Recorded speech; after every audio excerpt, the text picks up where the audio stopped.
Marami hong mga sumubok magnegosyo na akala nila pag nagbukas sila ng negosyo, kikita sila ng malaki, makakabili sila ng bahay after 1 year, mabibili nila yung mga pangarap nilang sasakyan, pangarap nilang travel abroad, pangarap nilang savings para sa pamilya nila. Akala nila, makukuha nila after 1 year, 2 years sa pagninegosyo. No? Everything, meron po yan tinatawag na momentum. Sa lahat po ng gagawin natin, meron pong momentum. May law of momentum. Ibig sabihin, yung umpisa natin, hindi yan lagi ang pinakamabilis natin. Usually, yung umpisa natin, yan yung pinakamabagal natin. Kasi nandoon ka pa sa tinatawag natin na learning stage. So lahat po ng negosyo, dadaan po talaga doon sa tinatawag natin na learning stage. Kahit anong planong ginawa mo, kahit anong experience ang meron ka, kahit anong skill set or knowledge na meron ka, dadaan ka pa rin doon sa tinatawag natin na birth pains o yung karaniwan na i-experience ng mga negosyanteng nag-uumpisa. Pagka nagnegosyo pala ako, Sir Raymond, it will take time para talagang makuha ko talaga yung full potential ng business ko. Yes. Wala pong negosyo na kauumpisa pa lang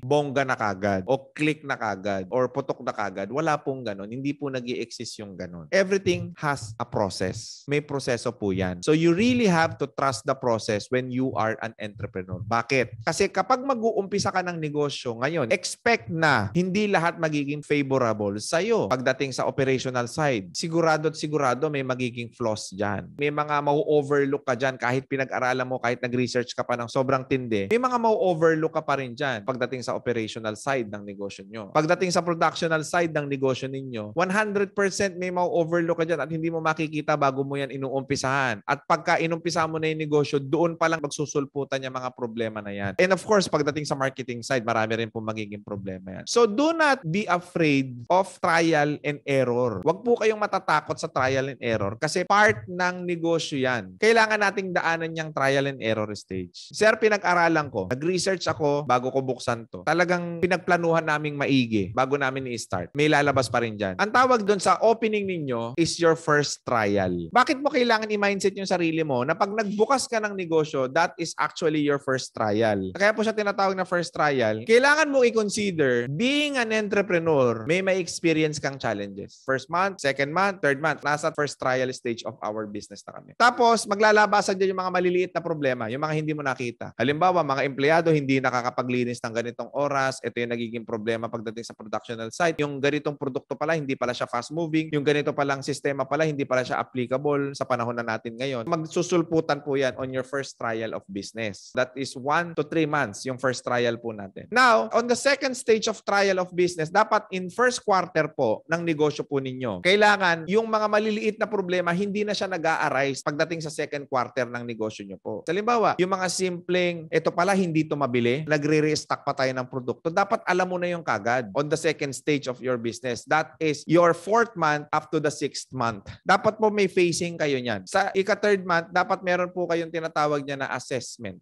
Ia-assess ninyo. Ano ba yung mga ginawa nating tama? Ano yung ginawa nating mali? Second quarter of your business, 4th to 6th month. Ito na yung mga na-adjust natin. Ito na yung mga na-tama natin. Ito yung mga lumabas na panibagong challenges. On your 3rd quarter of your operation, which is your 3rd trial sa negosyo po natin, ano pa yung mga lumabas after the 4th trial? Anong ibig kong sabihin? Yung first year mo sa negosyo is very critical. Yung unang taon ng negosyo mo, critical yan. So dapat sa unang taon, alam mo na kung saan nagkakaproblema yung negosyo mo at naiayos mo na. Sa unang taon, alam mo na kung saan ka mahina pagdating sa marketing at naiayos mo na. Sa unang taon, dapat alam mo na ano yung fast-moving na product, ano yung hindi, at naiayos mo na. Dapat in your first year, nandun ka sa tinatawag na learning stage. Yung 4 quarters of 1 year mo, dapat natuto ka na master mo yung process ng negosyo ninyo. So once on your first year na master mo na, on the second year, dahil alam mo na lahat ng loopholes ng problema kung saan ka nagkakamali, saan ka nakapag-adjust, medyo na perfect mo na yung sistema ng negosyo mo. On the second year, usually on the second year, dapat ang problema nyo na lang or ang challenges nyo na lang sa business ninyo is yung profitability. Wala na yung malalaking problema na nag-a-arise or yung mga maliliit na problema about sa operation, sa production. Dapat yung kita na lang ang nagiging problema ninyo on the second year. So yun na dapat ang maintindihan po natin. Now, yung sinasabi ko pong momentum side ng negosyo po natin, halimbawa on your first year, nasa learning tayo. On the second year, dapat naandun na tayo sa tinatawag natin na profitability. Wala na dapat araw, linggo, buwan na nasisiro tayo ng sales. Kasi natapos na tayo dun sa learning curve natin sa first year natin. On the second year, dapat kumikita na yung negosyo natin. Nakakapag-build up ka na ng survival sa negosyo negosyo mo. Kumikita na siya paunti-unti. Nagpo-profit ka na paunti-unti. Hindi ka na nag-aabono. Hindi mo na kailangan kumuha ng external funding kasi kumikita na yung negosyo mo on the second year. And then on the third year, ito na yung tinatawag natin na security na. Secured na yung negosyo mo. Na-master na natin na kumikita tayo, hindi na tayo nalulugi, mga tao natin, hindi na tayo nagkakaproblema, operational natin, hindi na tayo nagkakaproblema, productional side natin, hindi na tayo nagkakaproblema, at may kinikita na tayo sigurado buwan-buwan. Secured na tayo buwan-buwan. And then the fourth year must be nandoon na tayo sa stage ng expansion. And then the fifth year dapat fully established na yung negosyo mo. Ibig sabihin, 5 taon po talaga buuin ang well-established na negosyo. Ibig sabihin, sir, sa 5 taon bago pa ako makapag-expand, hindi ho. Kasama po, sa gagawin natin on the first year, pwede ka na rin nag-i-expand dyan. Kasi inaaral mo na eh. Pwede ka na rin nakakapag-expand dyan. Pwede ka na nga rin nagpapa-franchise dyan eh. Pero kasabay niyan, on the second year, dapat sabay-sabay mong inaayos yun. On the third year, sabay-sabay nyong inaayos yun. Hanggang on the fifth year, na-establish na kayo. Lahat ng branches nyo, well-established na. Question, Sir Raymond, during those times, halimbawa, nag-expand ako sa loob ng 5 taon, may pagkakataon ba na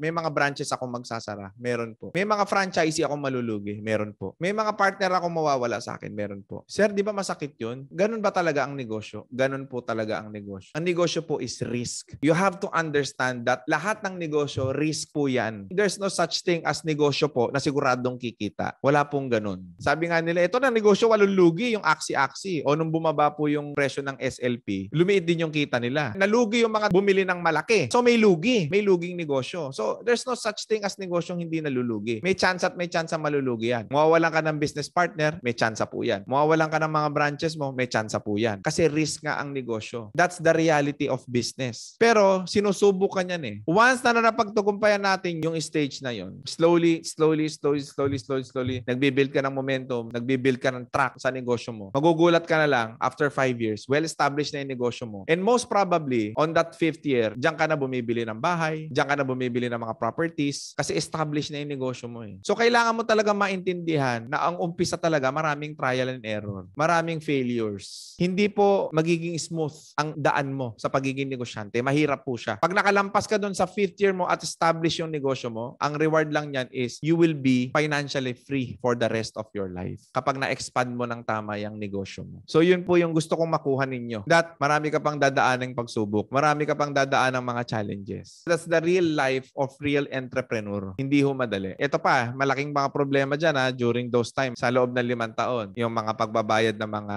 regulatory natin, mga compliances natin, sa mga permits natin, sa BIR. Naku, masalimuot po yan. Pero mamamaster nyo po yan. Ano po ang pinopoint out ko sa bawat isa sa inyo? Kung 1 taon ka palang nagninegosyo, huwag kang ma-depress. Huwag kang malungkot. Kung 2 taon ka palang nagninegosyo, normal lang yan nararanasan mo ngayon. Normal lang yung experiences mo ngayon. Kung 3 taon pa lang yung negosyo mo, at yan yung experience mo, huwag kang mag-alala. Normal lang yan. Kung 4 na taon na, normal lang yan. Huwag lang paabutin mo na 5 taon ka nang nagta-trial and error pa rin. Mali ka ng may-ari nun. Bilang may-ari, dapat on your first year, na-adjust mo na lahat, na-set up mo na lahat. Kung may lalabas mamaya, mag-a-arise man ng mga problema on the second year, on the third year, on the fourth year, dapat yan very minimal na lang. Nandun ka na sa pag-i-establish ng negosyo mo, yung pag-i-stabilize ng negosyo mo. Kung nalulugi ka ngayon, huwag kang nalulungkot, huwag kang nadidepress, huwag kang mapanghihinaan ng loob. Bakit? Lahat ng negosyante dumadaan dyan. It's part of the process. Eh yung iba kasi, na-experience ng ganito, ayaw ko na. Yung iba lang kasi, nangyari lang sa kanila yung ganitong senaryo, give up na ako. Do not give up. Huwag kayong bibitaw basta-basta. Kasi wala namang madali sa mundo eh. Mahirap din naman maging empleyado. Mahirap din naman mag-abroad. Wala namang madali eh. Ang kagandahan lang sa pagiging negosyante, kapag na-master mo yung process, nagtagumpay ka, may malaking reward. Nasa ibang oportunidad, wala. Yun yung maganda sa pagiging negosyante. May reward eh. Meron kang pwedeng asahan in the future na pwede mong ipamana sa mga anak mo, sa magiging anak nun, at sa magiging anak nun. Yun yung buhay negosyante. Maraming sacrifices, maraming hardships, maraming troubles, but at the end of the day, you must focus on the reward.